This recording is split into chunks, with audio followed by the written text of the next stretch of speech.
use, as well as looking into the socio-economic contributions of these sectors. And I would also like to proceed on the second themes, which is what are the legal and normative regimes that governing, regulating these sectors. I also look into what are the rights and obligations that must be exercised and fulfilled by the distant water fishing nations when conducting their fishing operations. Interestingly, given the very fact that transboundary fishings occur mostly in the EEZ or of foreign countries or on the high sea areas, so surely in the later areas, which is we are talking about high sea areas, most of our high sea areas are now are largely governed by different regional fisheries management organizations, or in the short form RFMOs. Right, so I'll be looking into that on how they can play an important role in ensuring that the distant water fishing nations operators carry out their fishing activities in a sustainable and responsible manners. I also look into the challenges of distant water fishing nation practices. What are the issues, and especially IU fishing, because IU fishing is so synonymous with transboundary fishing activities. And lastly, I would like to provide some form of solutions or measures to address these challenges. All right. So this is basically the target that I wish all of you can achieve. Basically, after listening to my presentations, I'm hoping that you will learn some form of at least definitions of what is transboundary fishing, who are the main actors that involved in these transboundary fishings, as well as the profile and background of distant water fishing sectors. I'll also look into the legal aspects of it. What are the instruments that constitute the legal and policy framework governing these transboundary fishing activities? I also would like to introduce to you the categorizations of so-called states in terms of its obligations and rights. Because for your information, over the last 30 years, there is an increased proliferation of what we call treaty instruments as well as policy instruments. And what I notice is that the measures, the strategies, the action, the obligations, and the requirements basically are designated to specific categories of states. It can be port states, it can be coastal states, it can be market states. So for today's sessions, I would like to introduce you this so-called different category of states, and understand that each category of states do have their own obligations, do have their own specific measure that they can conduct in order to ensure sustainable and responsible fisheries in the transboundary fishing operations or activities. I also will look into the definitions of different categories of fish stocks that being stipulated in the 1982 United Nations Conventions on Law of the Sea, or UNCLOS, as well as 1995 UN Fish Stock Agreements. But of course, I do not intend to go into in-depth, especially from the legalistic perspective, because I feel that there's a need for us for me to provide some form of just general understanding and knowledge about what is transboundary fishing activities and what types of rules, regulations, or even conservation measures that can be applied in this sector. Right. Herewith, I think perhaps one needs to fully understand that when we are talking about transboundary fishing operations, quite often it's associated with fishing activities beyond their home port, quite far away from the coastal waters.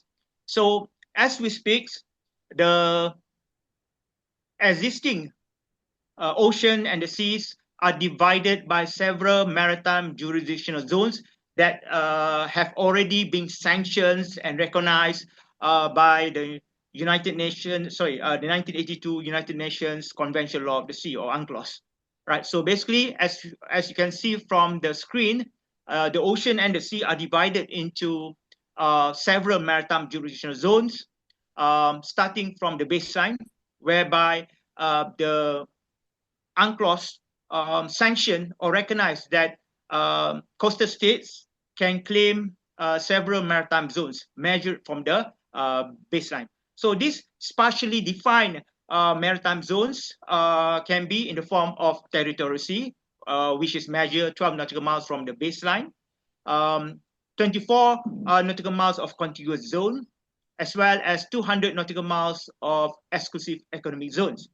Now, when we are talking about transboundary fishing activities, most often such activities occur in the exclusive economic zone, of course, with the permission from the coastal states, as well as on the high sea areas, most often regulated by the regional fisheries management organization. So as you can see on the screen, the yellow lines there, maybe more like directions, basically cover these maritime zones, right?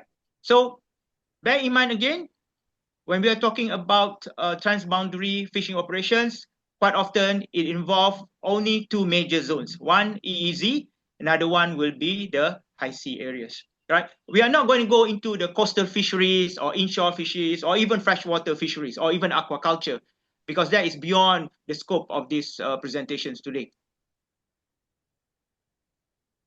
All right, closer to home, closer to home.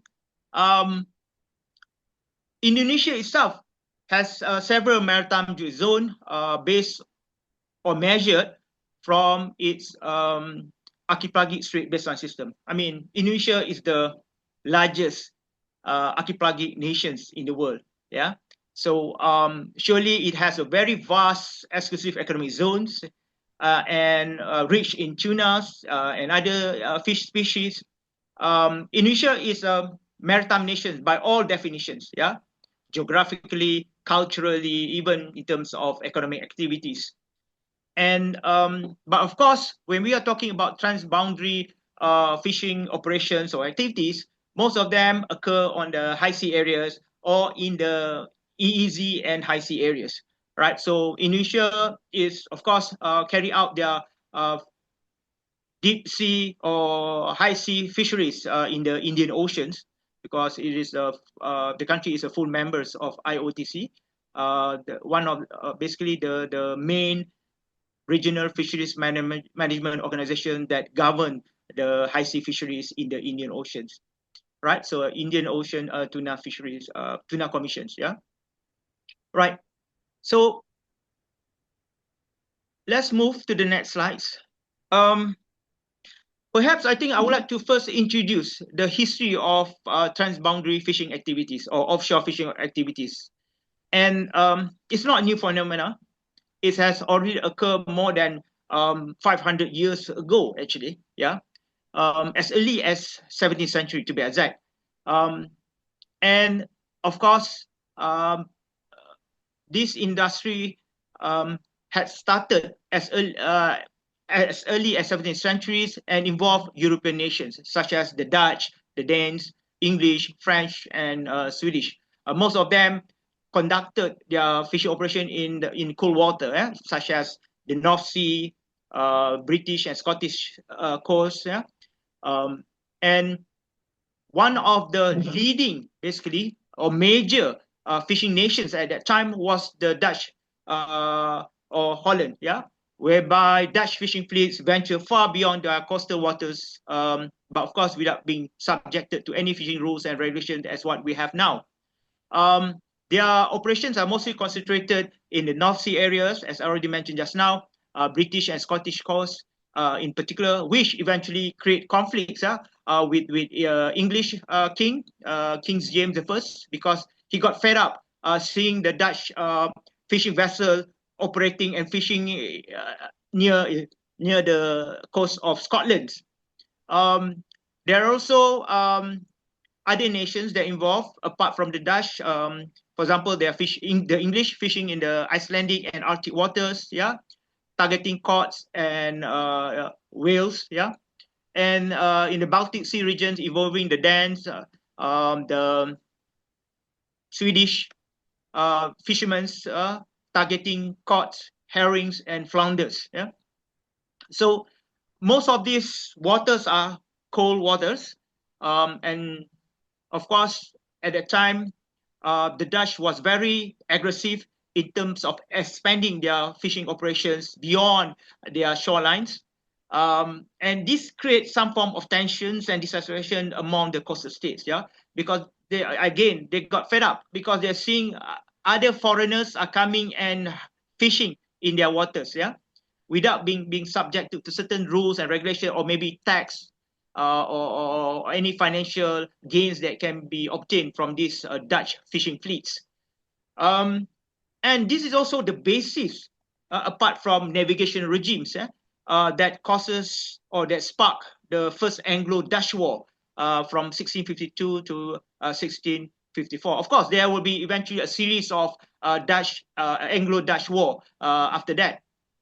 But what I'd like to say is that even access to fishery resources or fishing activity can also trigger war between two nations. And that's what happened between the Dutch and the English in the first Anglo-Dutch War, and subsequent, as well as in the subsequent wars. Right. So here is the and archival materials. I've just uploaded from internet, so now it's so easy to get photos and so forth from archival materials rather than going to the museums, and so forth. So this is a photo of herrings, So and this one is the Dutch fishing fleets, involving in capturing herrings, which is a very important commodities at the time for the Dutch, especially for their supply of food and so forth. Right. So I have mentioned just now that even fishing access, the control of resources, especially marine living resources, can trigger tension and dissatisfactions among coastal states against foreign fishing fleets.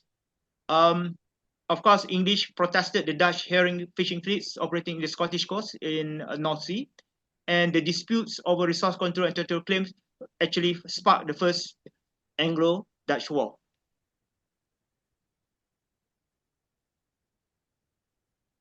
Now,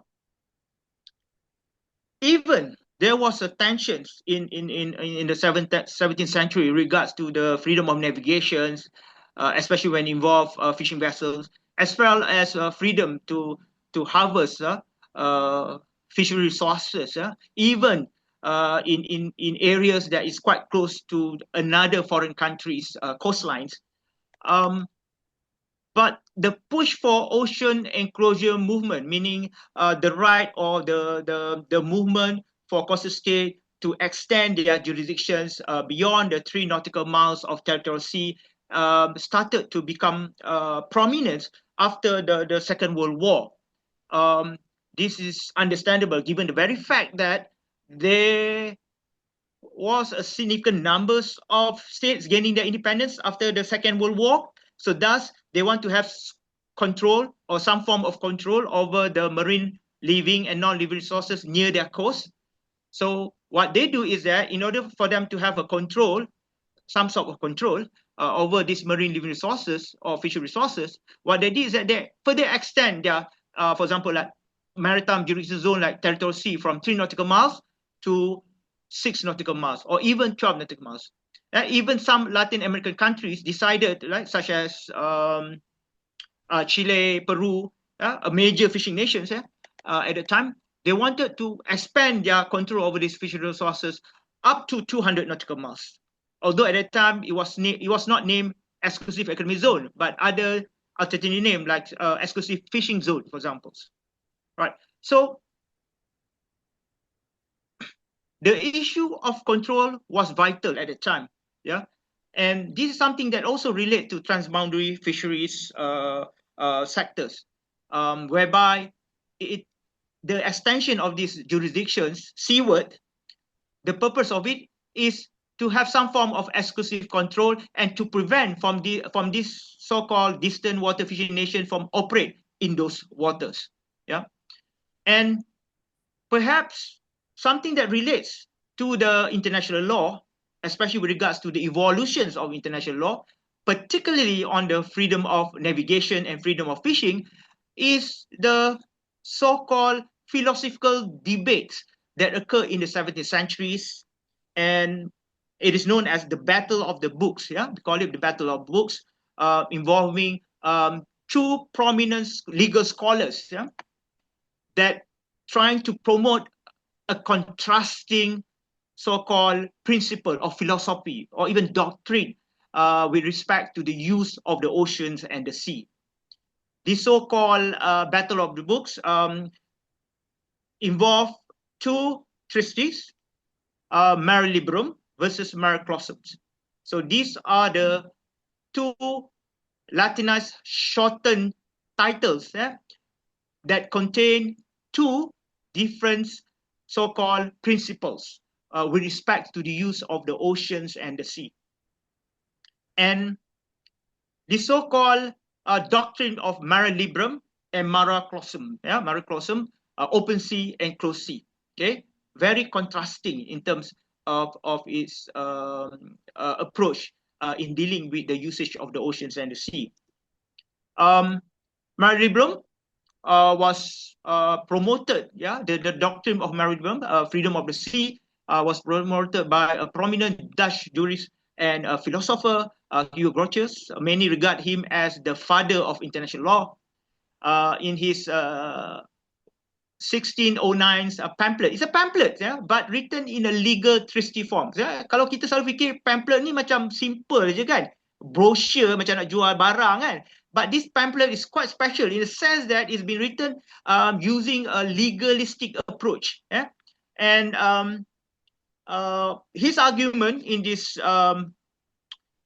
treatise or pamphlets is that the sea belongs to no one and should remain open for navigation and fishing. So nobody owns the oceans. So thus everyone should enjoy freedom of navigation, freedom to fish, and so forth, right? So, but behind his so-called promoting that freedom of fishing and freedom of navigation lies on the political agenda behind it. Actually, he is one of the employers of the so-called Dutch East Indies companies. At the time, they were inspired, or they were inspired to so-called to expand their trading activities across the globe and so forth. But at the same time, also they're fully aware that both Spain and Portuguese, under the Treaty of Tordesillas, 1449, decided to divide their sphere of influence into two spheres, using so-called vertical lines located near Cape Verde in the Atlantic coast. Right, so they divide that into two spheres. So Portuguese have a control on the eastern seaboard, all the way to the Far East, to Asia, to Africa, and so forth, while as Spain on the western side of the corridor, under the Treaty of Tordesillas. So for the Dutch, they got upset because it seems that the oceans are being monopolized by only two nations, Spain and Portuguese. So they cannot carry out their fishing activities freely without being harassed, being interrupted by the Dutch vessel, by the Spanish vessel or by the Portuguese vessel. And bear in mind, Treaty of Tordesillas is considered sanctioned by the Vatican government at the time. So that is one of the reasons why Hugo Grotius started to so-called trying to promote this so-called freedoms of the high sea doctrine. But of course, over time, it evolved. From the 17th, 18th, 19th to 20th centuries, it evolved. This doctrine became not only a customary practice, it is also eventually embedded in the 1982 United Nations Convention Law of the Sea, which was signed on the 10th December 1982 in Montego Bay, Jamaica. Right. So the reason why I would like to relate this concept of Mare Liberum is because at the time, freedom of fishing means that any nations can fish not only in their coastline or coastal water, but also they can expand their operations all the way to the high sea areas. So, but of course, eventually under the 1982 United Nations Convention Law of the Sea, or UNCLOS, or whatever you want to mention it as, maybe LOSC, is that now the freedom of fishing in the high sea areas has been restricted. Yeah, so thus significant most of the areas of the high seas are now subjected to the administrations or to the ruling of the regional fisheries management organization, which I will later explain to you in the coming slides. Yeah.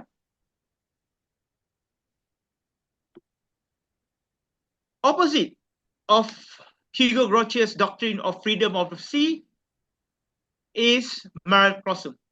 Yeah. So the proponents of Mercosur is John Seldom, yeah, English jurist and theologian, who was a supporter of King James I. Right? I did mention to you just now that King James got annoyed looking when seeing there are so many fishing vessels from Holland, yeah, the Dutch fishing vessels operating in its coastline, especially in Scotland, yeah, in the coastal water of Scotland. So he published this so-called 1635, known as the title Mercosur. Actually, the title is quite long, so I shortened it to make it much more simpler for us to understand. So he advocated Mercosur doctrine, meaning that he wanted to enclose adjacent coastal waters under national jurisdictional controls. So that's where we have territorial sea of 3 nautical miles. Yeah, the traditional limits of territorial sea is 3 nautical miles. Yeah, eventually it expanded, especially after the Second World War. And of course, he wanted to protect English fishers and assert maritime sovereignty in the adjacent coast. Yeah, to prevent these Dutch fishing vessels, especially herring fishing vessels, from fishing in the coast of England. Yeah. Right. So I hope you guys can follow my lectures. This is just more like a mukadimah. We have not goes into the gist of it, which is the international laws and how international law govern these transboundary fishing activities. All right. So let's look into the background of Eastern Water Fishing Nation, because these are the actors or entities that actively involve in harvesting transboundary fish species. Yeah, and most often they operate in the EEZ of another country with permissions, of course, as well as in the high sea areas under the RFMOs, Regional Fisheries Management Organizations. Basically, when looking into the perspective of entities, when we talk about distant water fishing nations, it is basically about nations operate fishing outside of national jurisdictional waters, yeah, either in high sea areas or in other EEZs. Okay? China, Taiwan, Japan, Spain, South Korea, they are now considered as the leading distant water fishing nations. Yeah, they contribute nearly 90% of the global productions. Yeah, and basically, what we can say is that significant numbers of them decided to pursue fishing activities beyond their national jurisdiction, because part of it because of their coastal waters already depleted with fish stocks. And this is what happened, as you can see from Vietnam perspective. Yeah, Vietnam over the years now started to push for this so-called fishing expansions beyond their national jurisdiction, especially in the Gulf of Tonkin. Gulf of Tonkin now, in terms of fish stocks, are declining. So they have decided, or they are forced actually to operate beyond their easy waters to other countries, quite often illegally. And this is what happened in Malaysia's EEZ as well as Indonesian EEZ, where there are significant numbers, or there is even an upward trend of Vietnamese fishing vessels illegally fishing in Malaysian water or even Indonesian, especially EEZ waters. So there are that upward trend there, yeah, for the last 1 decade, and the reason why, because of that, issues of stock depletions in their own waters. Indonesia also is considered as a distant water, distant fishing, distant what we call distant fisheries waters operators, and most of the Indonesian fishing vessels operate in the Indian Oceans, for high sea fisheries. Another elements that we can look into that the targeted fish stocks, most of them are commercially important fish stocks, and they are considered as categorized as transboundary fish stocks, like tuna, herrings, cod, and what we call a Patagonian toothfish, and ugly fish, which is honest with you, located at depth, very quite deep in the ocean floor, an ugly fish, to be honest with you, and but of course the meat is quite delicious actually, and how they go about to mask this ugliness of deep sea fish is to rename it into Chilean Chilean bass, Chilean bass. So what they do is that they make sure that the fish is not in the natural state of it, but rather they're going to fillet it. They're going to cut and fillet it and relabel it as not Patagonian toothfish, but rather call it a Chilean sea bass. So that's their strategy is actually to make it more attractive for that fish to be sold in the market. And another aspect that ones need to know and understand is that distant water fishing nations mostly utilize large industrial and advanced fishing fleets. The boats are equipped with technologies of sonar and fish detection equipment, and the types of vessels that are being commonly used by the distant water fishing nations are trawlers, purse seiners, longliners. So these are trawlers. Sorry, these are types of vessels that targeting deep sea fisheries and involve fish stocks that are highly migratory, such as tuna in particular. All right, so these are some of the targeted fish by distant water fishing nations. Of course, they are predominantly migratory in natures, be it pelagic or demersal. And there are highly commercials in terms of marketability, and occur in the cold climate waters. And they are mostly found in EEZ and high sea areas, meaning that they are quite far from the coastline. Among them are herrings, bluefin tuna, cod, yellowfin tuna especially, and sardines and Patagonian toothfish. As you can see now, the Patagonian toothfish is quite not so much attractive, but the meat is very delicious. And of course, for Indonesia's target tunas such as bluefin tunas, yellowfin tuna, even albacore. Then these are the high value fish that can be sold in high prices, especially if you export it to Japan. Right. So basically, these are the types of vessels that have been used by the distant water fishing nations. You can see here there are a number of them. I think perhaps the three major ones will be the purse seiners, longliners, and trawlers. Purse seiners and longliners targeting tuna or tuna-like species, whereas trawlers mostly targeting so-called demersal species, such as cod and flounders. Kalau flounders tu Pak Alex, rasa ni ikan isa, ikan tapak isa, ikan yang yang lepe tu, demersal ya. Demersal. Ikan demersal bulan tu. Zaki? Iya, ikan tapak Nabi, tapak Nabi Isa ya. Kalau di Malaysia dipanggil ikan tapak Nabi Isa, tapi lebih besar. Ikan sebelah. Ya, ikan sebelah. Yes. Sebelah ya, oh ya. Yeah. It's a cold temperate water, cold waters punya species. Yeah. From this. Okay. What about social economic significance of transboundary fishing sectors ni? Looking into it, of course, there are the major source of employment opportunities. 56 million working on the vessels. Others involved in harvesting as well as processing sectors.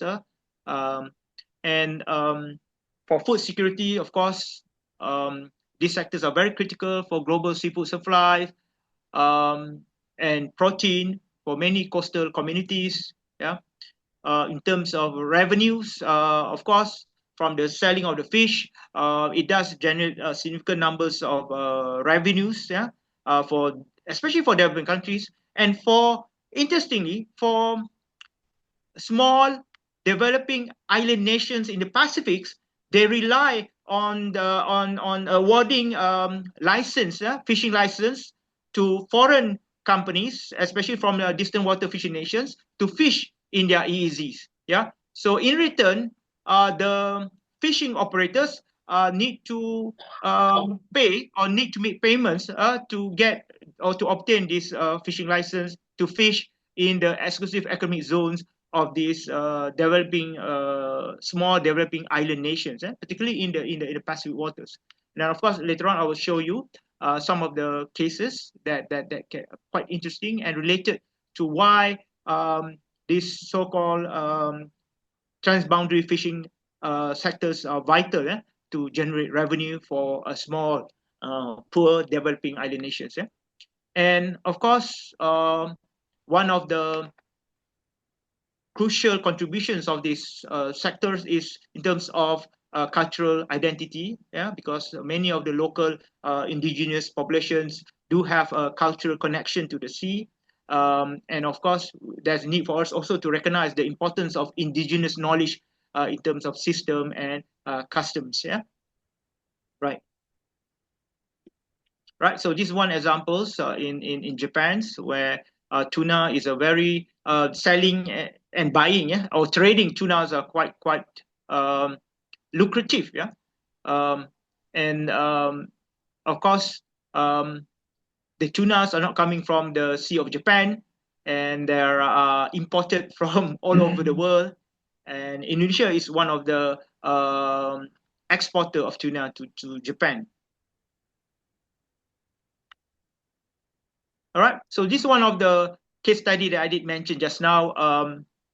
In terms of revenues, in terms of figures of revenue generated from this tuna industry.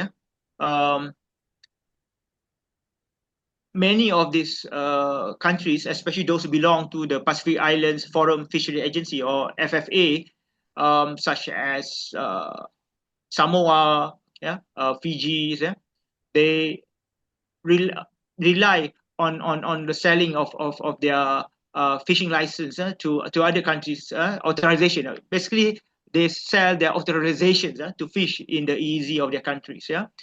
And in terms of payment fees, distant water fishing nations have to pay a fishing access to these member states to fish in the EEZ around like 30 to 35 millions annually.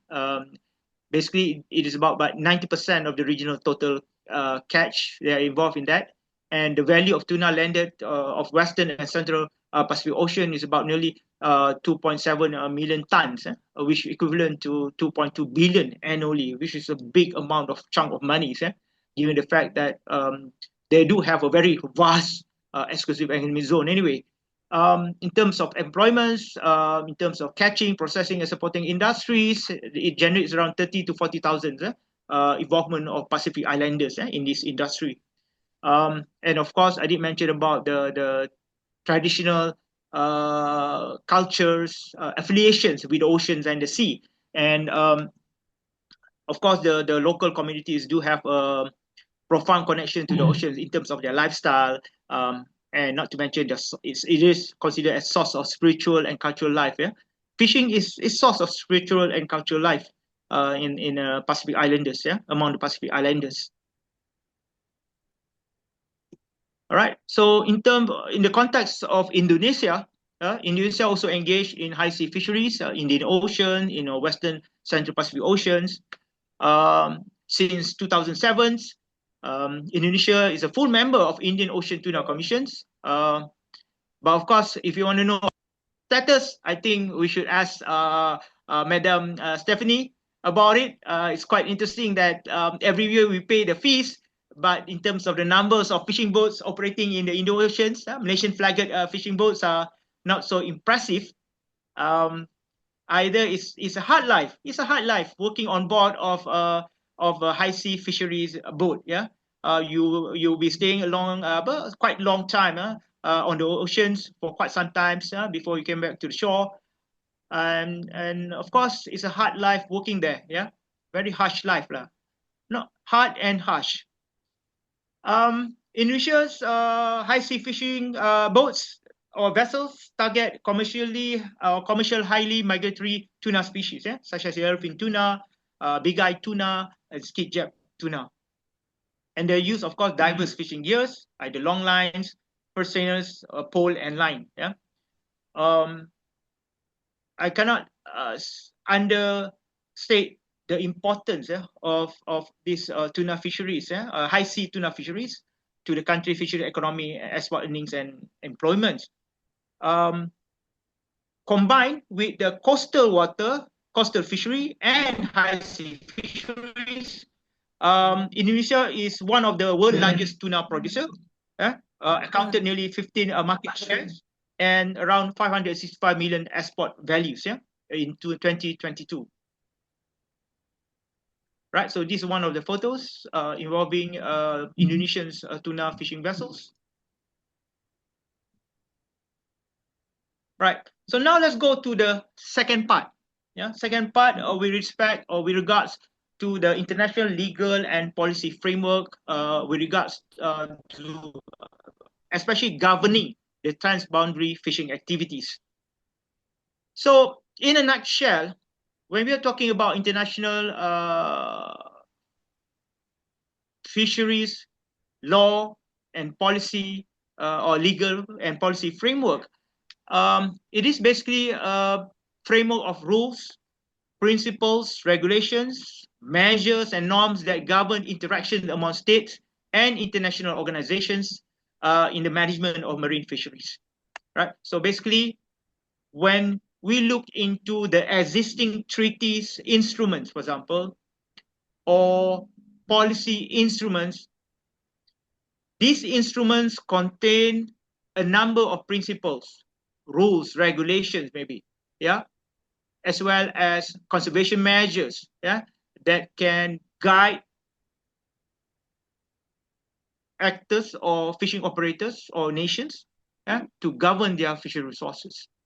So depending on their legal status, so different instruments will have a different what we call legal status.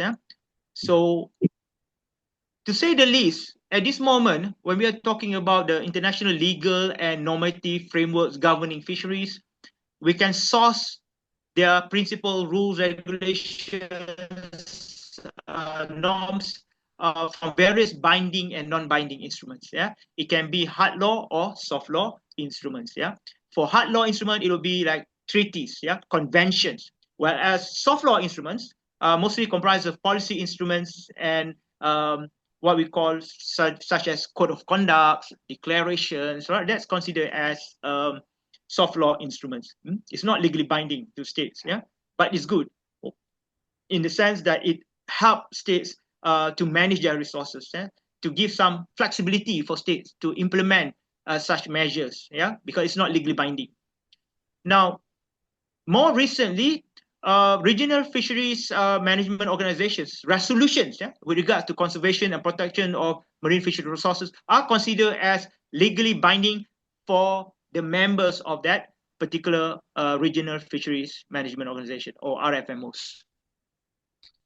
Okay, so again, yeah, we cannot say that at this moment there are lack of laws, regulations, or even policy guidelines that can be useful in governing the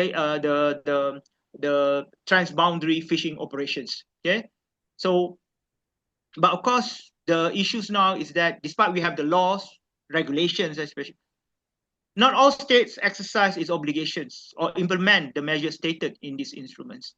Yeah.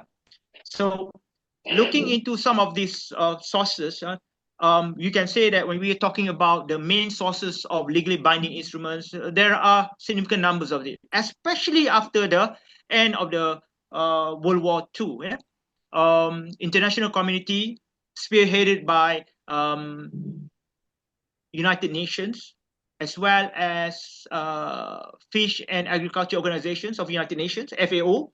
They do organize a number of diplomatic conferences, workshops, seminars, and so forth to produce some form of international treaties, yeah, in the forms such as the International Convention for the Regulations of Whaling, yeah, way back in 1946, yeah, and then we have a Convention on International Trade in Endangered Species of Wild Fauna and Flora, cities, yeah.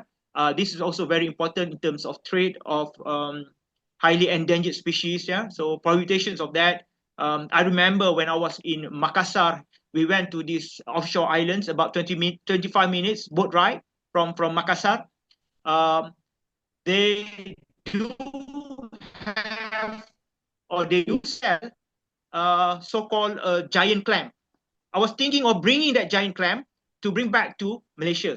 But if I bring it back to the at the airport, I'll be detained because under cities you are not allowed to bring that giant clam, the shell, not the giant, the live one, but the shell, across the country, yeah, or across the border, yeah. But interestingly, you can consume the giant clam, but you cannot bring the shell out of the country. So that's what really intrigued me. Um, but of course, over time, beyond 1970s, that we already have the 1982 United Nations Convention Law of the Sea, UNCLOS. We do have a subsequent convention, United Nations Fish Stock Agreements of 1995, as well as the FAO Compliance Agreement for flag states. And consider more recently, is the 2009, yeah, Agreement on Port State Measure to Prevent, Deter, and Eliminate Illegal, Unreported, and Unregulated fishing. I believe Indonesia has already signed these conventions. Malaysia has yet to do so, surprisingly. Not surprised, actually. But these are the sources of hard law or legally binding instruments that that states can refer to, yeah, and even subjected to the stipulations or provisions mentioned in these instruments. All right. For non-binding instruments of soft law instruments, so there are a number of them. Chapter 17, Agenda 21, which was adopted in 1992. The FAO Code of Conduct on Responsible Fisheries, very important documents, quite comprehensive, was adopted under the FAO Auspice, 1995. We have 4 IPOAs, International Plans of Actions, adopted separately, with exceptions of the IPOA IUU Fishing, yeah, which was adopted in 2001. So we have IPOA capacity, we have IPOA seabird and shark, and then we have IPOA International Plan of Actions on combating IUU fishing, adopted in 2001. And they're also non-binding that can be useful for states to adopt and implement in accordance to its own level of capacities, such as the FAO International Guideline for Deep Sea Fisheries, Voluntary Guideline for Flag State Performance, which was adopted in 2014. And regionally, at regional level, we do have joint ASEAN-CIPDAC declarations on regional cooperation for combating IUU fishing, yeah, which was adopted in 2011, right? But despite the fact that these soft law instruments it's not legally binding to states, yeah, because states is not party to these instruments, yeah. Anyway, it is useful as a reference document to guide states on managing fishery resources. At the same time, they are useful in the sense that it supplement existing gaps on fishery legal regime in LOSC. Because if you look into the provisions of LOSC, most of the provisions on fishery related focusing on the exclusive economic zone and also on the high sea areas. Yeah, not so much on the territorial sea, coastal water, and so forth. Yeah, especially internal water. Yeah, because that's under the full sovereignty of states. Yeah, and soft law instruments can serve as a toolkit. Yeah, whereby states can pick and choose what type of conservation management measures that can be used in accordance to their capacities, right? So when you have a group of soft law instruments that contain various form of conservation measures, strategies, or tactics, yeah. So it is good for states to at least to pick and choose which one that they prefer to based on in accordance to their preference and their capacities, and to ensure the long-term sustainability of fish stocks by adopting the so-called measures. Yeah? So this is why I refer it as a toolkit. Yeah, so you can pick and choose the equipment that or the tools that you want to manage your resources sustainably and responsibly. Right. In the context of international law, especially within the stipulations of the 1982 United Nations Convention Law of the Sea, as well as the 1995 UN Fish Stocks Agreements, both instruments do provide so-called definitions of transboundary fish stocks. Yeah, and basically it can be divided into three categories. Yeah, the first one is the highly migratory fish stocks, which means that fish stocks that occur across multiple exclusive economic zone of two or more coastal states and the high sea area. So basically, this fish stock move from EEZ of another country to another high sea area or to another EEZ of another country, of foreign countries. Yeah.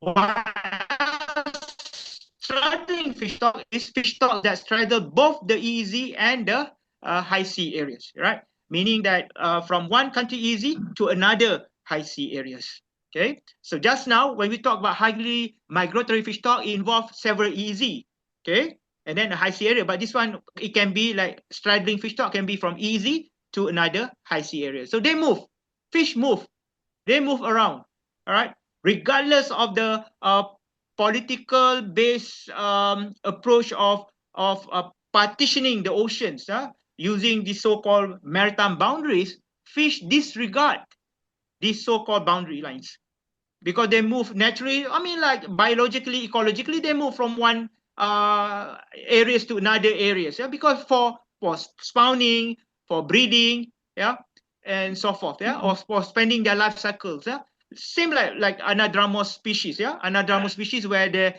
mostly spend their life cycle in the seawater, and then eventually when they want to spawn, they have to move going to the rivers and going uphill, yeah, to spawn in those waters, right? And the last one will be shared fish stocks, yeah. Stocks or fish stock that share among several coastal states, often involving overlapping EEZ or semi-enclosed sea. This is something that quite relevant in this regional part or in this regional sea, yeah, in Southeast Asia, right? For example, like mackerel, for example, they do migrate from one EEZ areas to another coastal areas, yeah, for certain purposes, right? So it's not that they spend all their life or the whole entire life cycle in just one area. Yeah, they have to migrate to other areas that in reality has already been partitions by boundaries. So regardless of their biological and ecological natures, particularly in terms of their migratory trend or patterns, what we need to understand is that it is important for all affected countries where the fish are moving, yeah, to cooperate for the purpose of conservations and protections of fish stocks. Yeah, the management of fish resources, especially share fish stock in Southeast Asia, necessitate the needs to cooperate among the states. Yeah? One state cannot unilaterally impose a very stringent rules or fishery rules and regulations, but eventually that fish will later on move to another country or switch to another maritime zones, right? So it requires every single state where the migratory range of that fish needs to get involved in cooperating in the sense of protecting and conserving the fish stocks, right? So hence why regional fisheries organization, especially the involvement of CIVDAC, is vital in terms of setting up a platform or avenue for all states in these regions to cooperate with regards to fisheries management.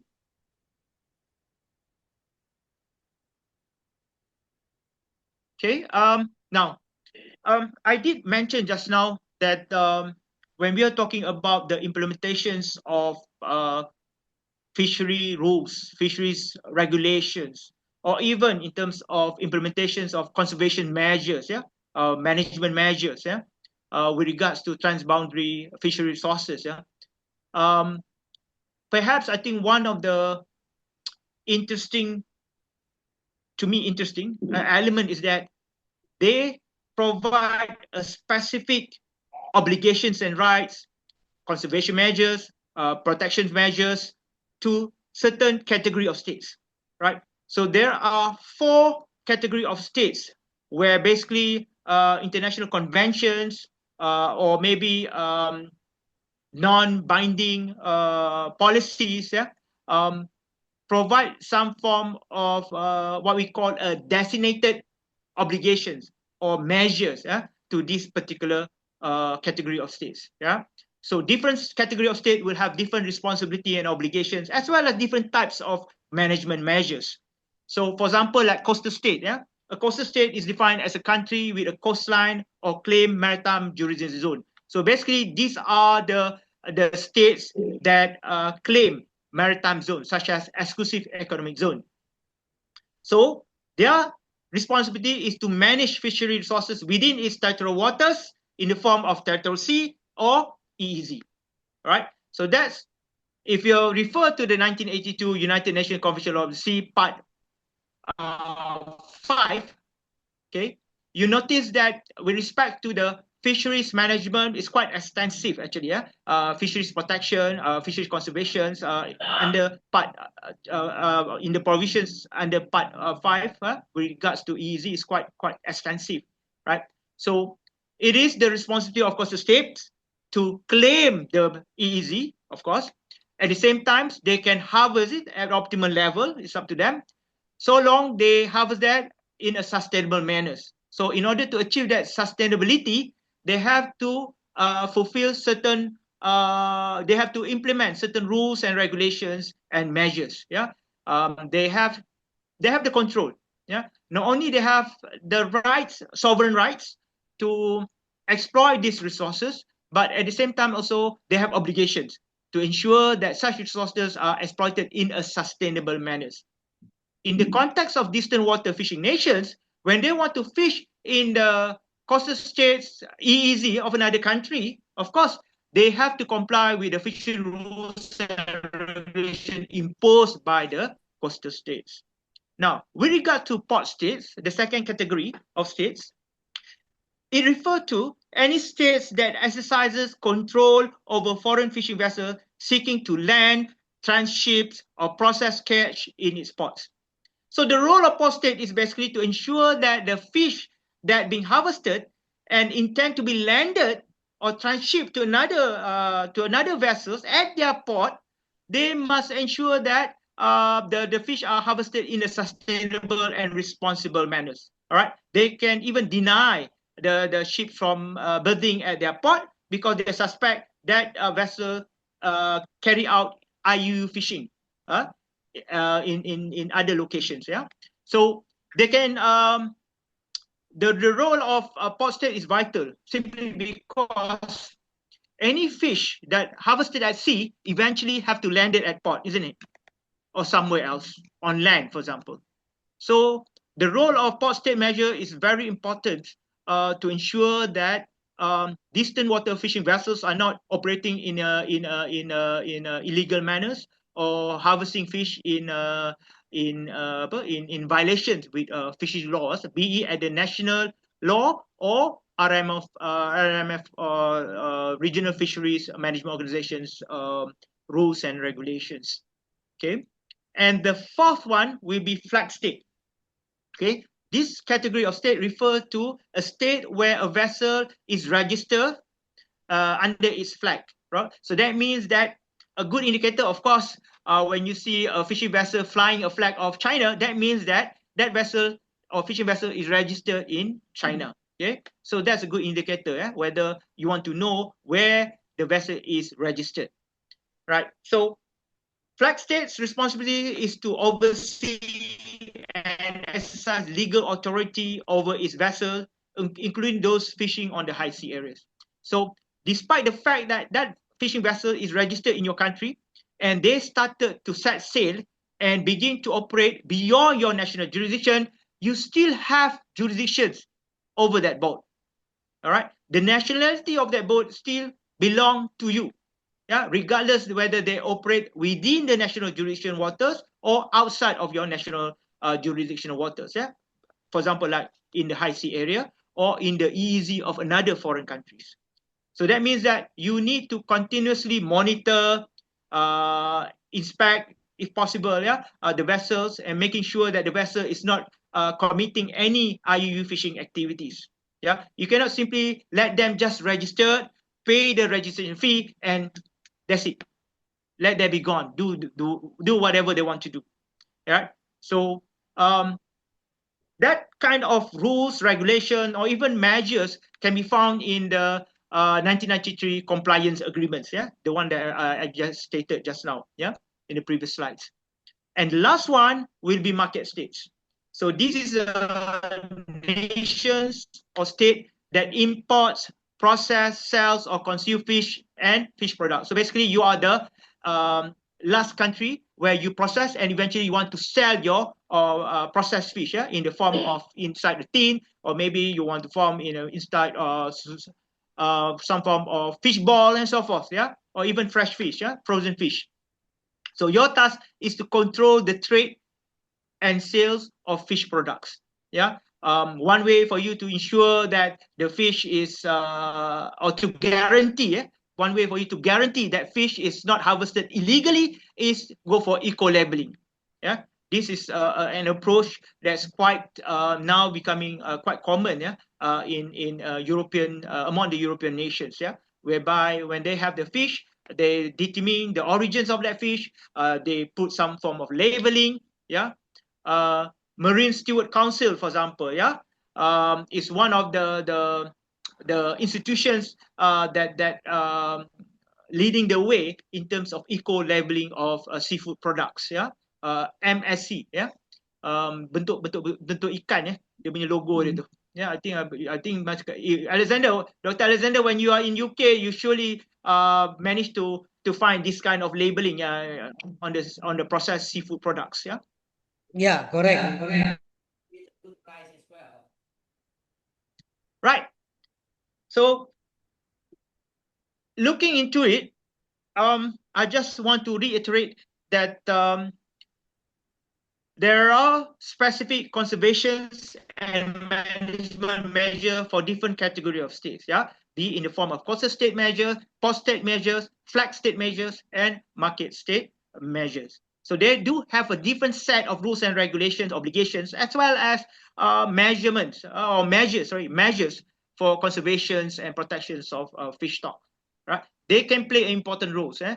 This is quite becoming so visible in the context of combating IUU fishing, because now we do have coastal state measures, port state measures, flag state measures, market state measures.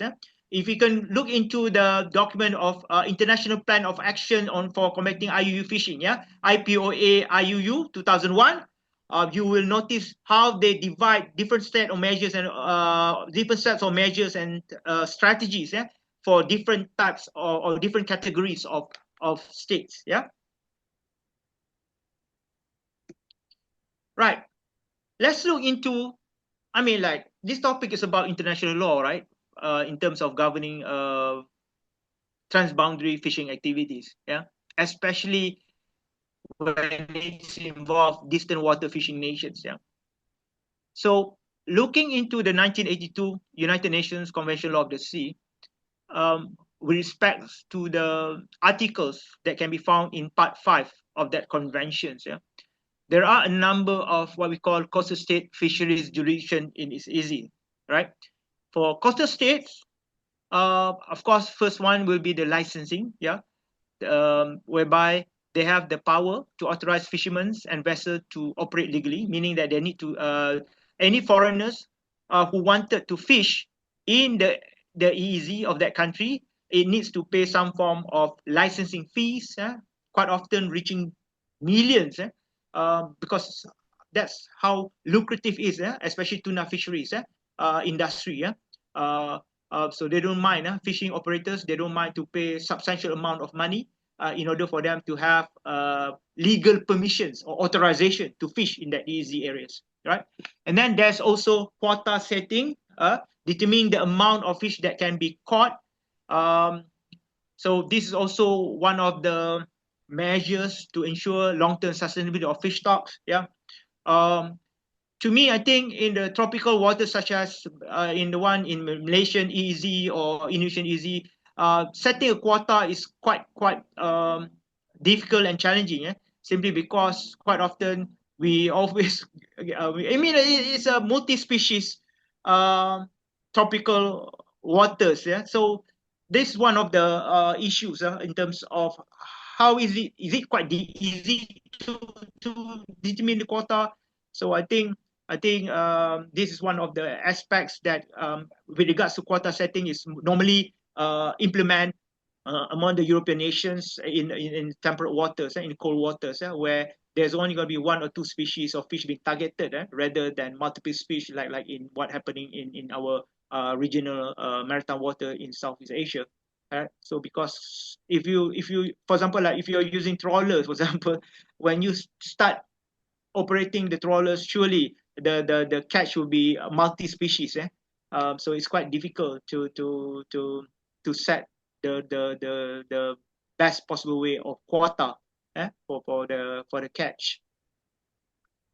There's also the entitlement of sovereign rights to impose seasonal regulations, controlling where fishing can occur. And then there's the equipment regulations, whereby coastal state can specify the types of gear and vessel allowed, in terms of the size of the so-called net, yeah, the opening of the net. And then the size regulation setting limits on the size of fish that be caught. Yeah, in the United States, for example, there is what we call a size limitations, whereby if the fish size is not reaching that minimum limits, then you have to discard them, such as lobster in particular. We also have another elements of jurisdictions, in the form of information submissions, right? So vessels are required to report the catch, especially with respect to the area of operations, the species of fish that have been caught. So, and you have to land it at certain ports, rather than you can freely land it somewhere else. With regards to joint venture, coastal states, and particularly with respect to the management of fishery resources in the EEZ, can require can establish partnerships with foreign fishing operators, but of course they need to meet certain requirements, and one of it is the transfer of technologies, to train the local fishermen, for example. Yeah, and so these are some of the jurisdictions that coastal state possess with respect to the management of its EEZ fishery resources. Yeah, this is something that mandatory, in my opinion, when you want to let other countries to fish in your waters, yeah, or other fishing operators to fish in your easy waters, right? This is to ensure the long-term sustainability of your fish stocks, yeah. Right, so that's coastal states fisheries jurisdiction in its EEZ, yeah.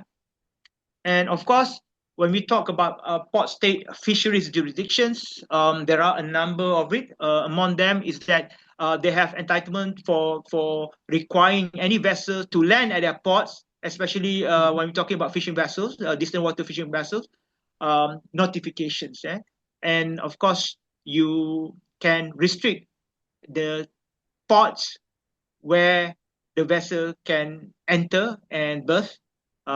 You can provide a list of ports that a foreign vessel needs to comply with. Yeah, and port inspections, of course, officers can conduct checks on the vessel in its port at its port, verification of documents in terms of cash documentation, process, and so forth.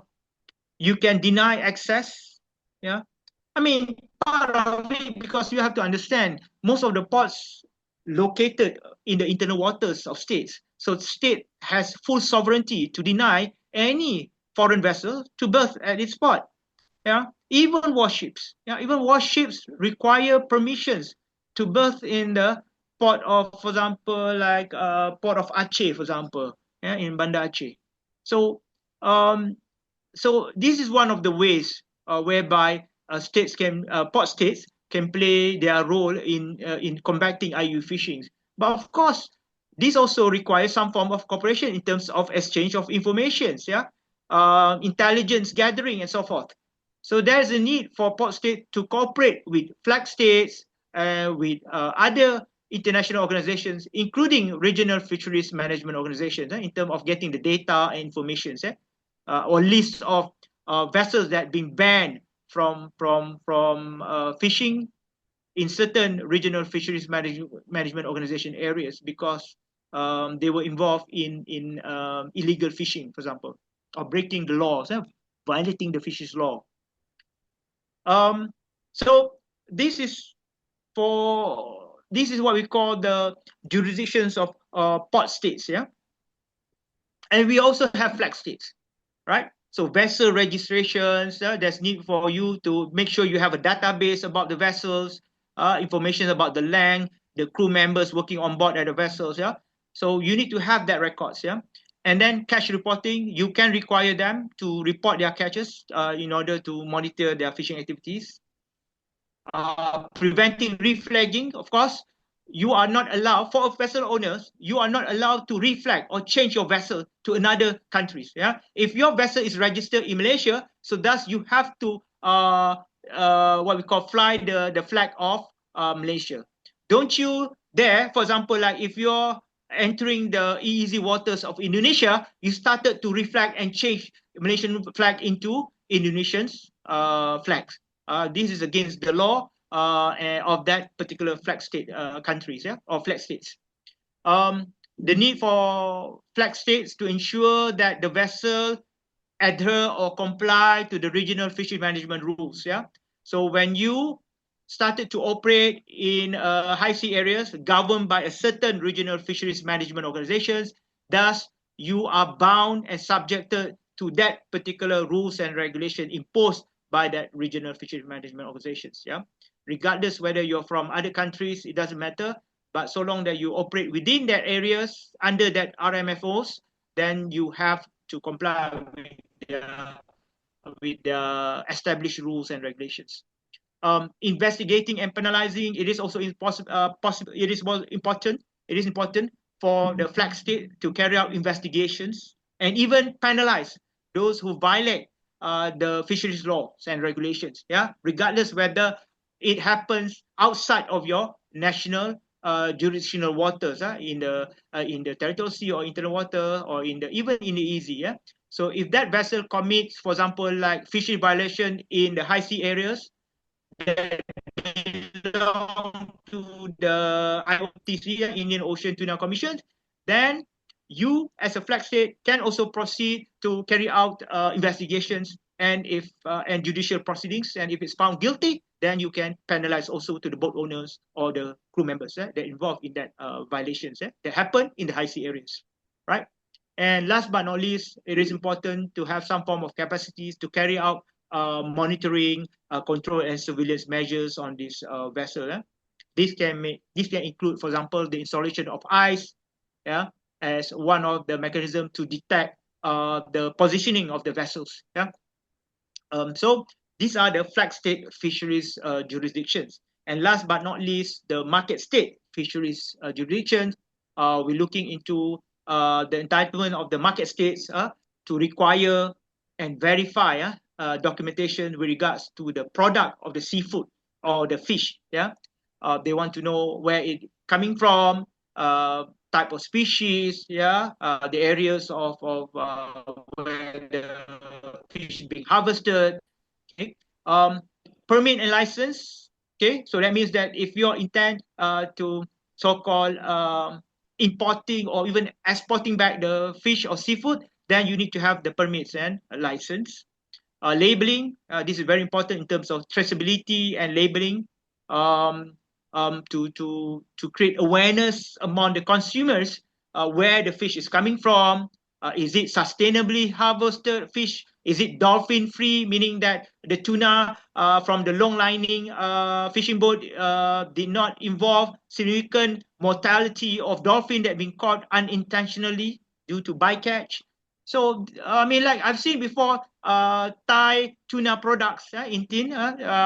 They put a signage, a labeling, a logo of dolphin without, I mean, free dolphin or something. So again, this is one of the ways and strategies to attract consumers to buy the product, and knowing and ensuring them that the products are sustainably harvested without involvement of IUU fishing, for example. Market access, set condition access to the domestic market, or even impose trade ban. So if there is investigation to show that the products are harvested illegally, then they can impose trade ban or even impose restriction or access to the local markets. And that's what EU did actually. European Unions, through the use of traffic, road traffic colors, green, yellow, whereby if you got red or something, you are not allowed to export your products to European markets, until you manage to comply with the rules and regulation imposed by the EUs, in order for you to ensure that the products are not being harvested illegally or involve any crimes or even slavery, human slavery. That's what happened to Thailand and even Vietnam, previously.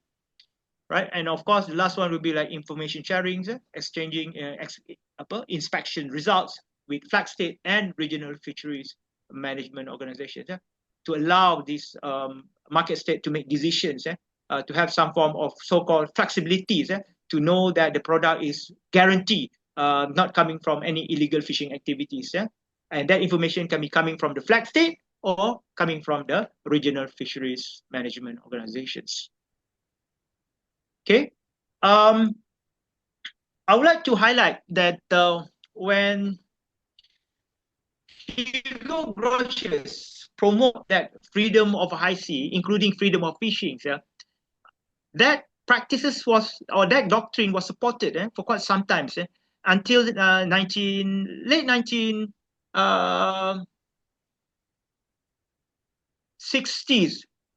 late 1960s, where, I mean, the right to enjoy freedom of fishing in most part of the high seas are started to increasingly restricted. I mean, with the advancement of technology, with the development of science, to try to accurately assess the available fish stocks and the need to ensure conservation measures imposed on that fish stocks, the establishment or the formations of regional fisheries management organizations in most part of the high sea areas mark the end of so-called freedom of fishing. Fishing vessels in many areas of high seas are now subjected to this regional fisheries management organizations measures, rules, and regulations adopted in the form of what we call resolutions. So I think what I would like to say is that the entitlement to fish freely has gone, okay?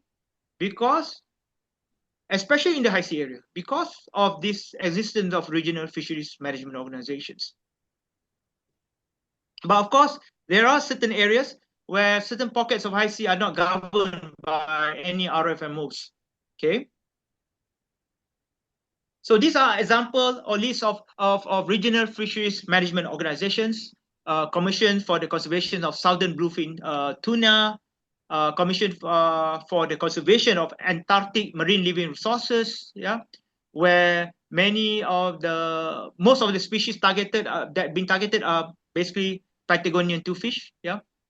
Indian Ocean Tuna Commission, so true to its name, Tuna Commission. So basically, the main targeted species is tuna, yeah, bluefin tuna, yellowfin tuna, and International Commission for the Conservation of Atlantic Tuna, right? So these are high sea areas.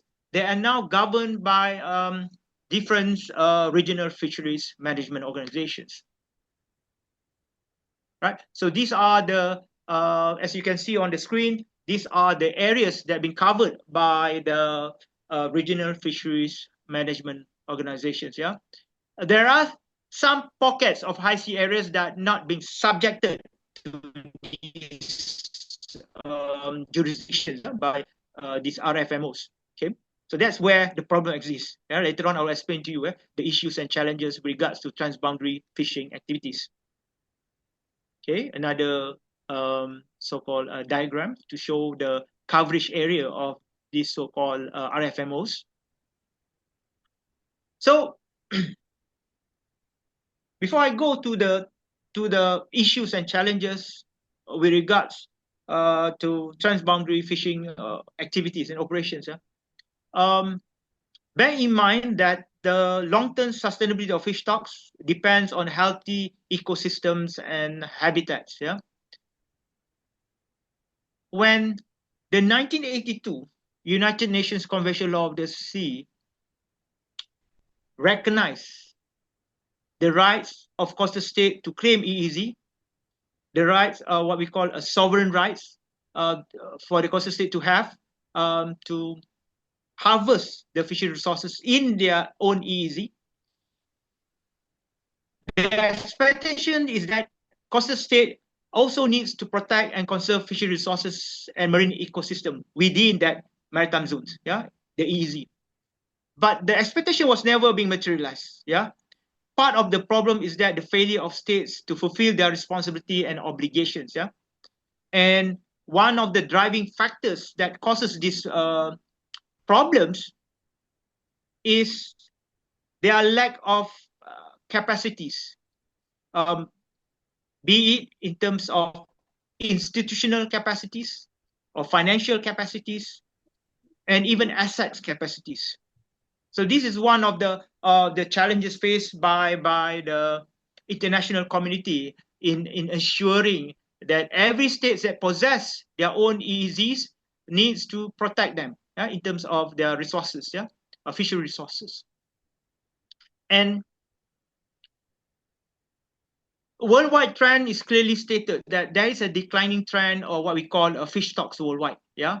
Either they're being overfished or excessively fished, especially in many important fishing grounds, yeah, in the Straits of Malacca, in the coastal areas, yeah, of the Java Sea, right? So it's reality, yeah, something that we cannot deny about, yeah, and it has been scientifically proven by looking into the decreased catch landing rate, catch per unit efforts, and even reduced biomass. But of course, there's need to carry out more more research on this, especially stock survey research and documents, yeah, has already indicated it through the FAO biannual report on the state of fisheries, yeah. So every 2 years, we will have reports from FAO to to highlight the types of conditions that happening to our fish stocks across the world. Yeah. And one of the driving factors for this declining fish stock, of course, is overfishing. Yeah. Too many vessels or fishermen, but not enough fish to catch. Yeah? More like overcapacity. Many of the fish are captured beyond the sustainable level. Yeah, MSY. The destructions of fishery habitats is quite common. Yeah, mangrove, seabed grass, and coral reefs are being destroyed due to human activities as well as the natural phenomena such as the rising of sea level as well as global warming. Yeah, and these habitats are critical. Yeah, critical for the breeding and spawning grounds of fish of many species. And last but not least, of course, due to, I think one of the driving factors is due to IUU fishing. Yeah. Um, in the context of distant water fishing operations, quite often the one that being commonly associated with the problems of these types of sectors is IUU fishing. Yeah? Um, there are significant numbers of cases of IUU fishing involving distant water fishing nations vessels. Yeah? Right. So just to show that overfishing is a big problem here. 93% of the world commercial fish stocks are already fished at maximum level or are overfished. And I did provide a diagram, not diagram, yeah, more like diagrams of what are the causes of decline of marine fishes. This is not exclusively relates to offshore areas, yeah, like high sea areas. It also can happen in the coastal waters, yeah. Like from human activities can be divided into two: fishing activities and non-fishing activities. And we all do have also the natural causes, yeah, that resulted to the declining of marine fish stocks, yeah, or even destructions of marine habitats, yeah, such as coral reefs, yeah, mangrove forests, and so forth, right? So what I will say is that there are multiple factors that causes marine fisheries, yeah. But I think perhaps one of the most prevalent problems associated with transboundary fishing activities in the EEZ or even in the high sea area is definitely will be IUU fishing, yeah. So and bycatch is one of the big issues associated with distant water fishing nations, especially tuna fisheries, where the cases or incidents involving bycatch of marine mammals, seabirds, turtles are quite significant. And these are one of the diagrams that I managed to upload. You can see that different type of vessel will have different adverse negative environmental impacts, not only to the long-term sustainability of marine aquatic resources, but also the ecological or more like a benthic areas. Yeah? It also can have impact on the benthic areas, yeah? On the seabed areas. So these are some of the common species that unintentionally caught as a bycatch, yeah, turtles, shark, seabirds, yeah, by different types of fishing gears. All right, some of the examples of marine mammal species that have been caught. I think this is dolphins and seabirds, yeah, especially in long line fishing activities, yeah, and turtles. Right. So I did mention just now about the significant or profound impacts of IUU fishing, which is quite common incidents that being committed by the distant water fishing vessels. For those that operate in easy as well as in the high sea areas. Um, if you look into the terminologies of IUU fishing, you can separate into three, of course.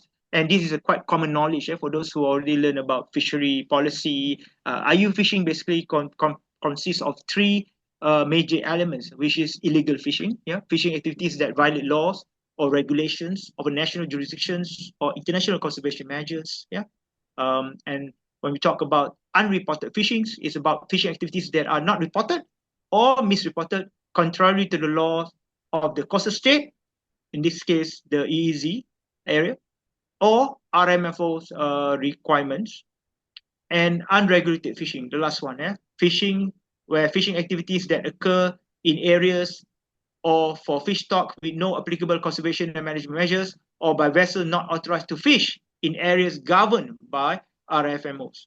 So basically, I did mention just now, there are some form of pockets of high sea areas that are not subjected to the governance of a regional fisheries management organization. So that kind of aspects can relate to these segments of unregulated fishings.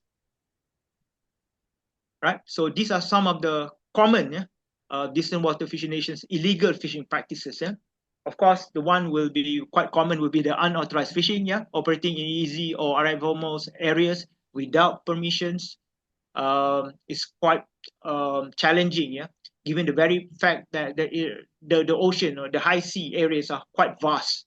So it's quite difficult to monitor the presence of vessel fishing illegally in that particular waters.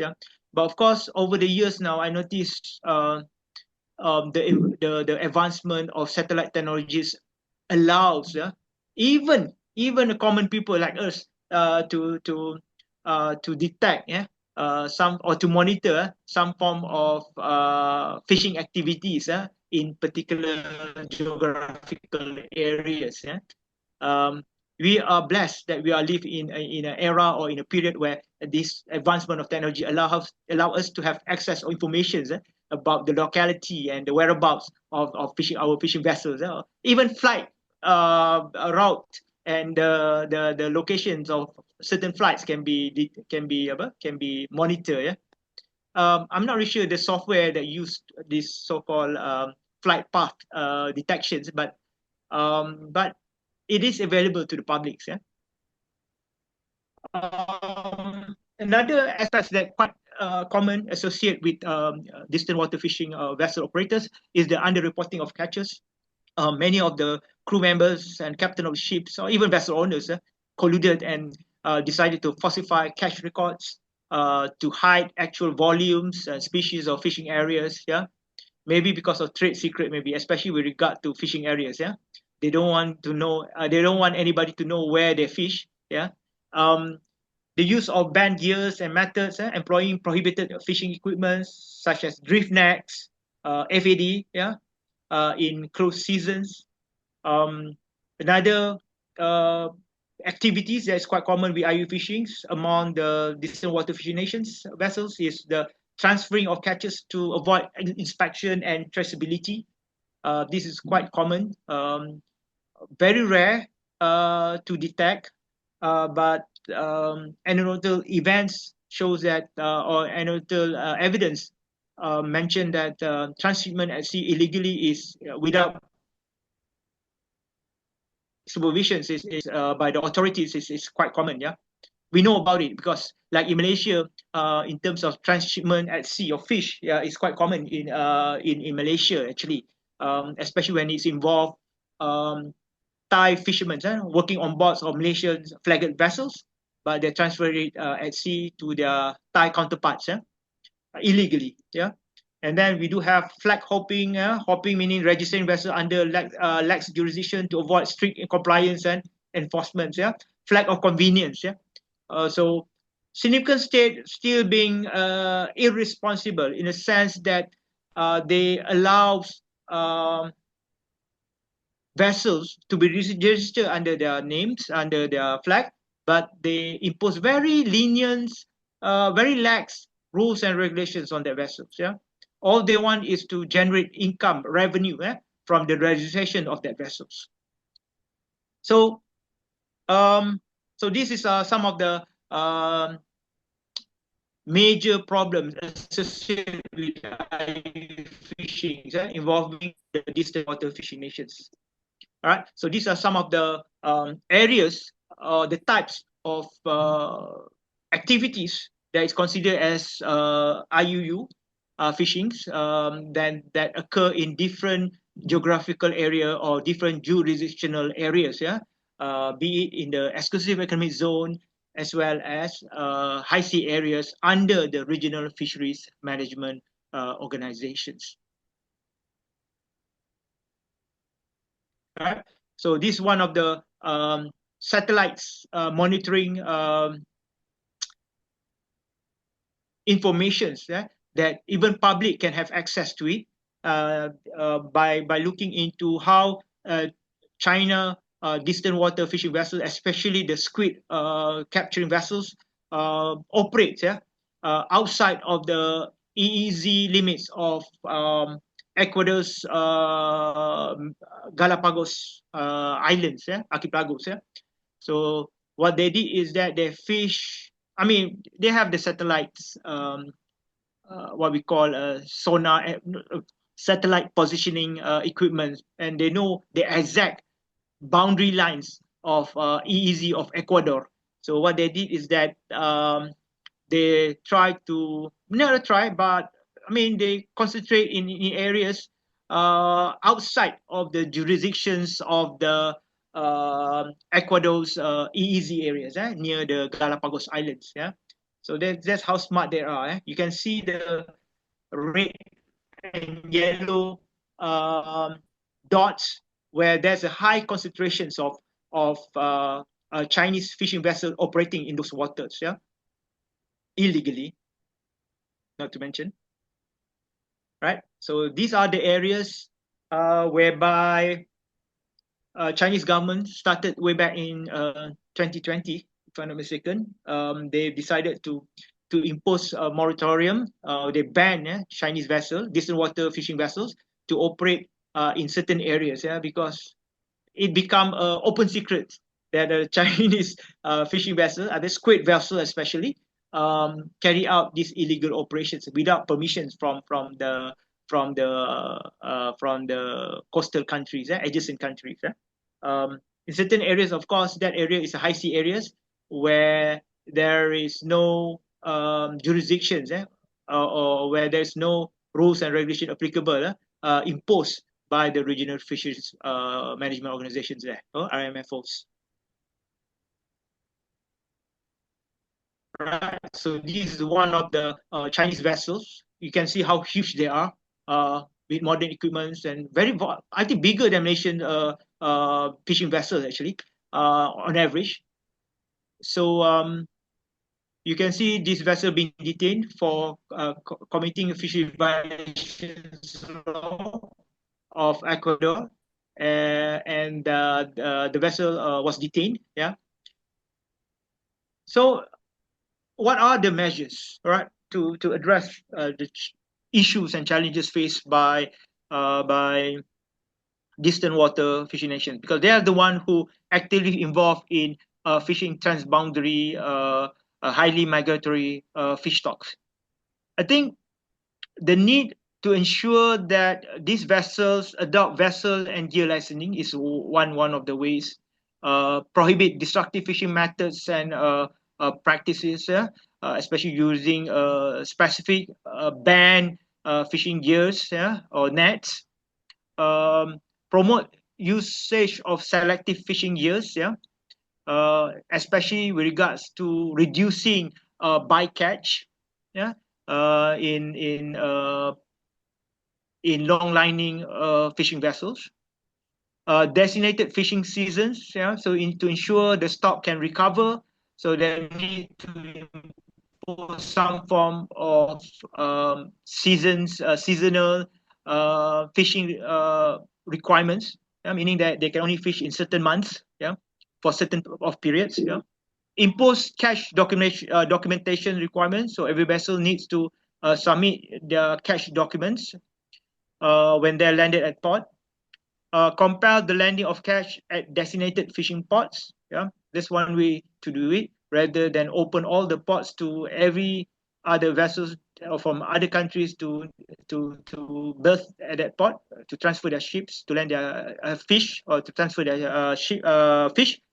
What the port state can do is to make sure that there is a designated, dedicated fishing ports for example, like tuna fisheries captured from the high sea areas.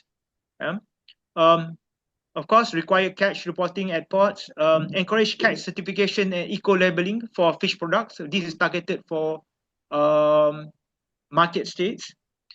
And coastal state can adopt environmental friendly fishing gears, promote the installations of environmental friendly fishing gears such as turtle excluding device, TEDs, or even flag states, can request their flagged vessels to install this so-called environmental friendly fishing gears. So some of the examples, especially for trawlers, targeting shrimps and krills, right?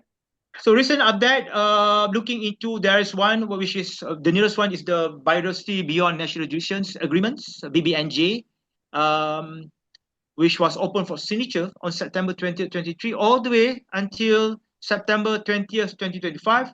So I think a few more months left for Malaysia, especially because Malaysia has yet to sign that agreement, unlike its counterpart from Singapore and Indonesia's. Indonesia has already signed the convention. In fact, I was being told that the convention was ratified by the Indonesian Parliament on the 10th June. Baru saja, few days ago. Well done. Tak tahu Malaysia ni bila, saya tak tahu lagi. Mungkin dalam proses lagi perbincangan. But it's quite unfortunate that we used to be very active in terms of our involvement in designing, formulating international conventions, and even sign and ratify.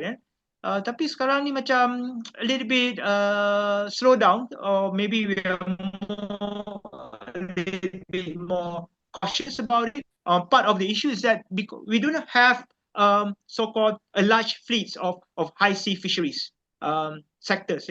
We don't have a large fish that where of high vessels that operate in the high sea areas. Fishing in the high sea areas. We don't have that. So maybe Indonesia is much more important.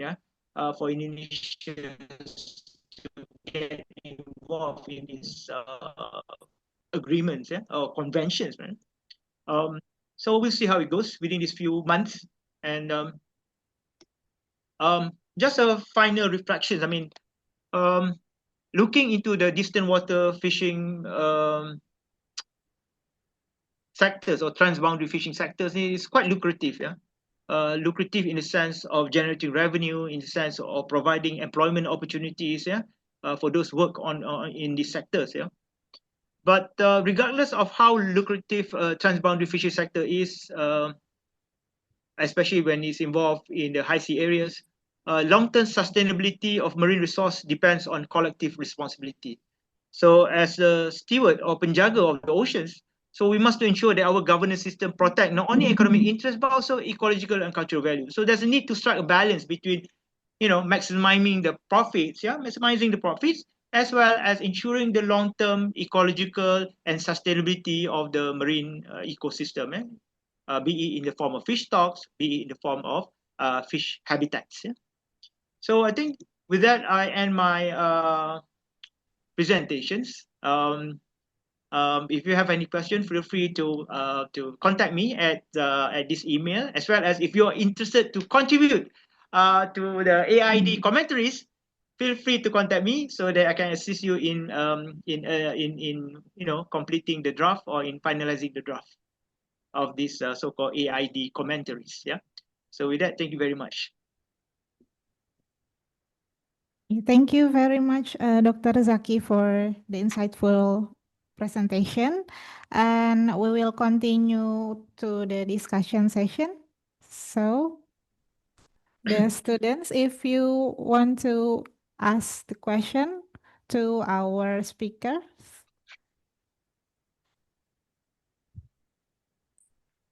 ada, silahkan.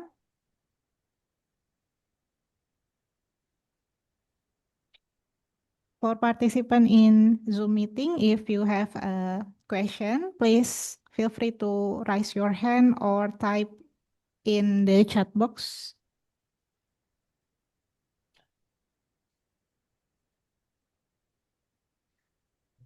Okay, first question from Dr. Davina. Thank you, Dr. Zaki, for your great presentation. I apologize. Okay, I would like to ask about the BBNG agreement and its advantages and disadvantages for ASEAN countries, especially Indonesia, in conserving fisheries in the high seas. Do you think we are ready to fulfill the international obligations that arise from this agreement? Thank you for your response. That's a quite a good question. Tapi I'll be honest with you, I'm not so familiar with the BBNJs ni. But I would like to say something. The issue now is so much about not just simply about signing a conventions, because when you sign a conventions, you have a legal obligations to comply with the rules, regulation, and even provisions embodied in that conventions. Yeah, in this case, BBNJ agreements, right? But the issue is about capacity. Yeah, for ASEAN countries, the reality is that there is what we call a discrepancy of capacity in terms of enforcing their fisheries laws and regulation, or even, ensuring conservations of fishery resources at regional level. Yeah, it is quite obvious. Yeah, in terms of discrepancy, in terms of ability of every members of ASEAN, to implement such measures, as stipulated in the convention that they signed upon. Yeah, so.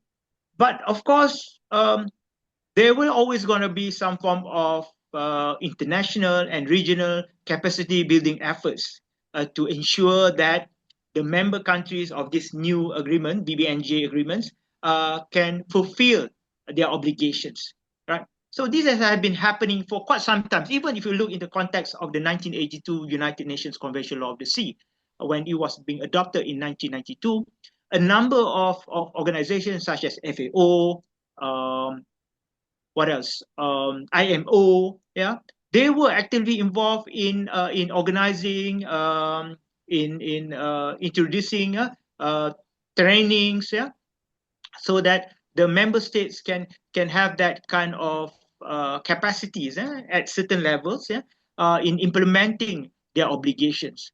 So coming back to these BBNJ agreements, I believe that eventually, yes, at least you have that political wills, to sign the agreement and even to ratify the convention, to the agreements, right? So now is a time in terms of identifying what types of capacity or your abilities to making sure that you implement all these requirements that have been stated or stipulated in that agreement. Yeah, and I believe that international organizations will come forth and assist member states, especially developing states, yeah, to ensure that they have that capacities, to implement such measures. With regards to whether it's giving benefits to the state, especially ASEAN members, it depends on your so-called requirements and do you need it? If you sign it, why you want to sign it? There must be certain reasons why you want to sign it, especially when you're talking about the conservation and protections of deep sea bed, biodiversity in areas beyond national jurisdiction, which is the high sea areas. That Indonesia surely have interest, because Indonesia has very strong high seas fishery sectors. Yeah, so surely it is an interest for it is the interest, yeah, for Indonesia to sign and ratify the convention, the agreements. But coming back, if you compare to Malaysia, I don't know. Simply because, I mean, what is it for us? I mean, like, it's not that we're having a large fleets of tuna fishing in the high sea areas, right? But morally, I mean, it'll be good, to show that, hey, Malaysia also belong to the international communities. We are willing to cooperate with international communities, and one of the way is to recognize the existence of these agreements that reflect the international community's commitment to protect the marine biodiversity in the areas beyond the national jurisdictions. So that's my take on it, But I would like to apologize. I mean, the right person actually, an Indonesian person who always attend this conference, and even this consultation with regards to BBNJ, Dr. Zaki Mubarak. Dr. Zaki Mubarak. He's one of my colleagues at ANCOS in Australia when I did my PhD, but of course he's my junior. I never met him actually, to be honest with you. But I think he's an expert there. I think it's a good idea for Unpad to invite him to give a talk on BBNJ ni. Yeah, dia memang pakar dalam bidang itu bagi pandang saya. Sebab dia actively involved in the consultation in the meeting and so forth with regards to this agreement. So that's my answer lah. Right. I hope I satisfy the requirement imposed by the person that posed that questions. Okay, thank you, Dr. Zaki, for the answer. In Bapak Alex? Yeah, thank you, Dr. Zaki, for your thoughtful presentation. Yeah, I think the idea is we're talking about the industrial scale on harming the international law. But as we might aware that sometimes this small scale, traditional scale of the fishers also harming or against the international law. For instance, that Indonesia small scale fishers go fish up to the General Santos. That's against international law, and also some Bugis fishers from Boni and a certain area, they go fish up to Australia waters. That's a thing that sometimes the traditional scale fishers also harming the international law and international agreement related to high migratory species fishing activities. That's from my point of view, Dr. Zaki.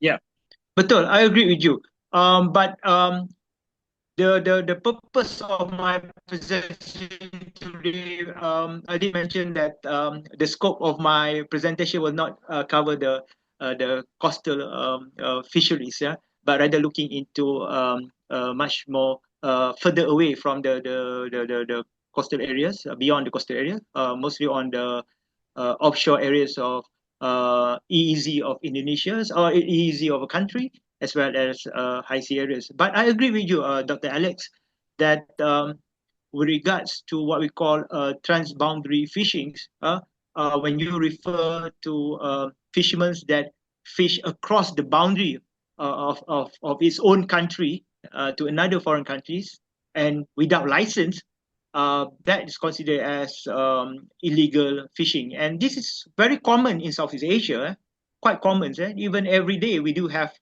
even reports regarding the foreign fishing encroachments that happen in the EEZ or Malaysia, even close to the coastline of a countries. That one can be another form of presentation or discussions on the involvement of small-scale fishers, especially those that share very close maritime boundaries, that close to the coastline, that is near to the coastlines. So I think IUU fishing is considered common in this part of the world, in Southeast Asia regions. But you cannot blame them. I mean, some of them have been fishing for more than 100 years. You know what I mean? I mean, like, that's their traditional fishing grounds. Yeah. The issue is because of the newly introduced Western approach of delimiting the maritime boundaries. That's the issue. I mean, like, for example, the Vietnamese fishing boat, the Thai fishing boats have already fished in Malaysian waters for so long until Malaysia started to declare its own exclusive economic zones, where it started to draw that boundary lines there. Thus, it deprived Thai fishing vessels to fish in those waters. So they're being caught, they're being detained because they encroach into Malaysia easy, especially the Malaysian easy waters in the South China Sea.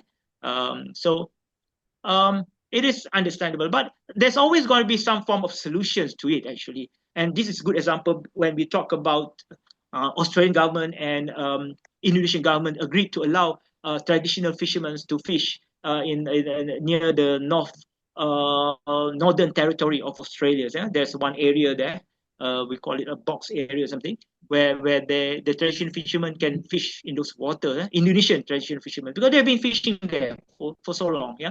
So that's one way to do it, to have some form of empathy, understandings. Yeah. I mean, if Malaysia has that empathy, and to be honest with you, I mean, like when we're talking about the subsidized goods, yeah, like flour, sugar that keep crossing border in Kalimantan. I mean, like if the Malaysian government wanted to impose a very stringent laws and regulations, surely they would not have any subsidized sugars of Malaysian products crossing the Kalimantan. But because of empathy, we have a good neighboring, friendly relations. So this thing happens. Same like all these smuggling goods of oil and diesel across the border of Thailand and Malaysia. You know, especially around the eastern side of Peninsula Malaysia, in the northern one.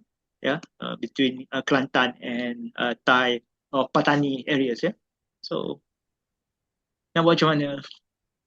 Yeah, it means Sifat kemanusiaan tu masih lagi ada. yeah. So, I agree with you that it means that we must acknowledge the traditional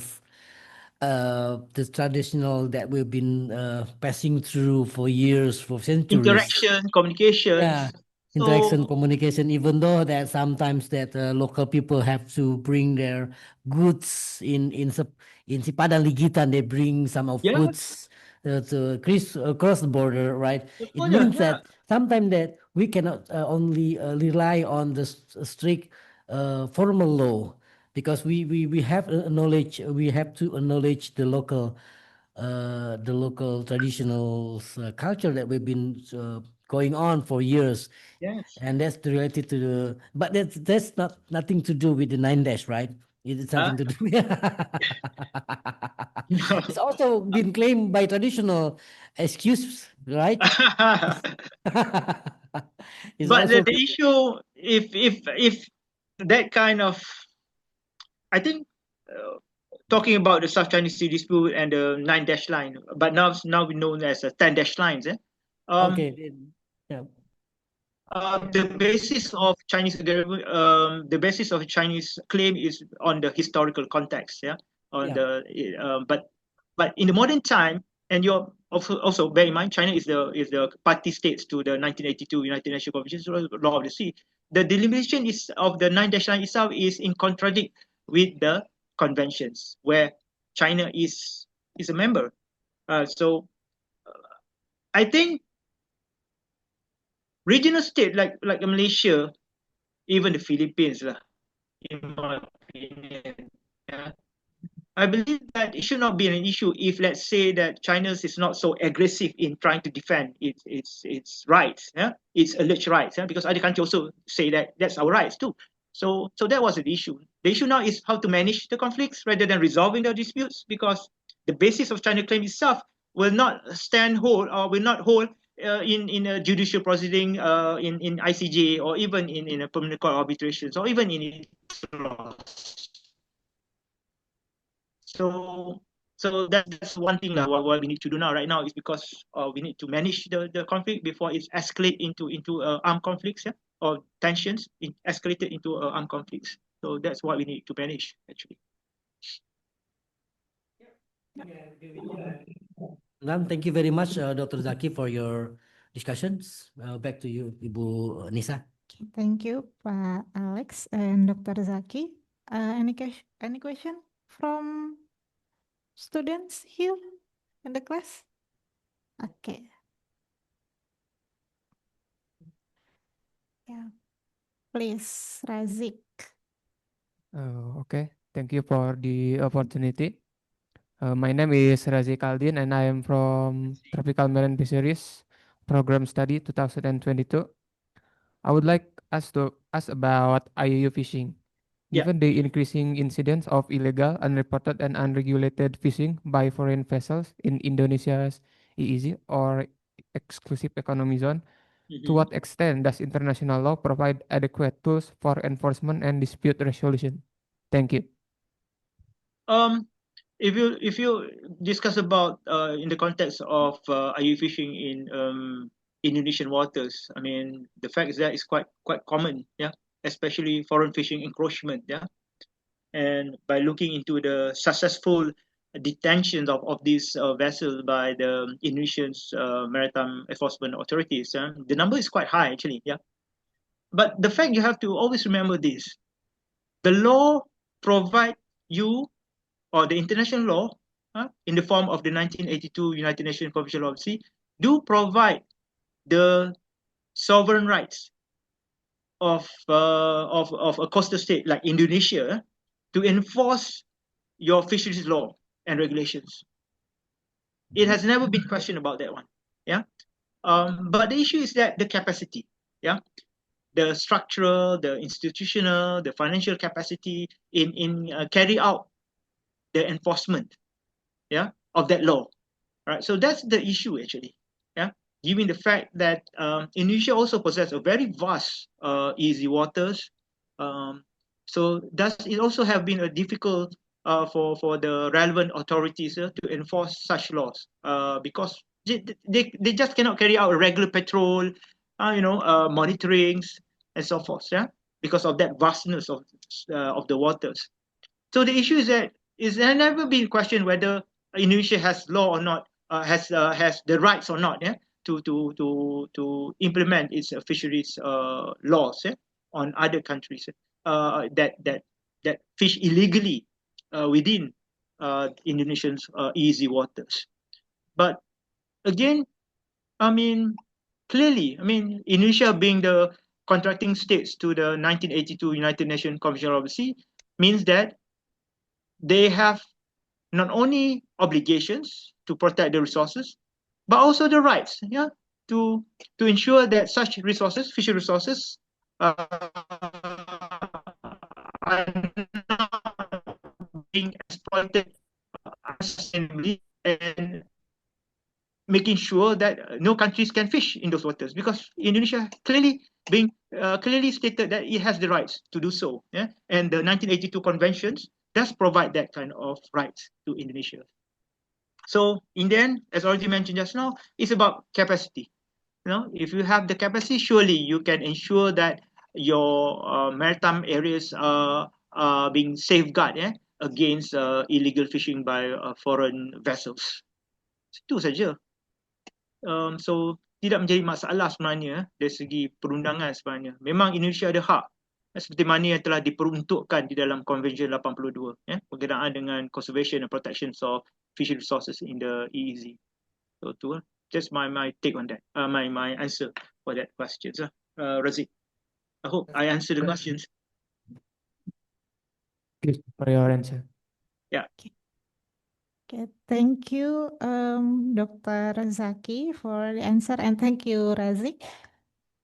That was fruitful discussion. Thank you to our speaker, Dr. Mohammad Zaki, and thank you to all participants for the engaging exchange of ideas.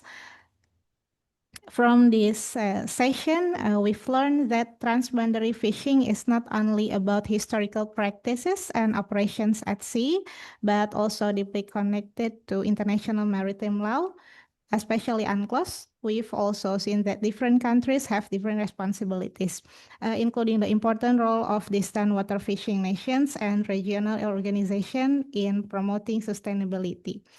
Just as importantly, we have gained a better understanding of the socio-economic impact of these activities and the need for strong cooperation across border to manage our shared marine resource fairly and responsibly. As we come to the end of our session, I would like to thank to our speaker. Thank you very much, Dr. Mohammad Zaki, our guests, and all participants, all students for their valuable time and contributions. We hope you found today's session enriching and inspiring. Have a great day, everyone. Wassalamualaikum warahmatullahi wabarakatuh. Waalaikumsalam warahmatullahi wabarakatuh. Thank Thank you very much, Dr. Zaki, and see you tomorrow morning. Thank you, Dr. Zaki. Doang. Bye. Terima kasih Bu Davina. Terima kasih Bu Nisa.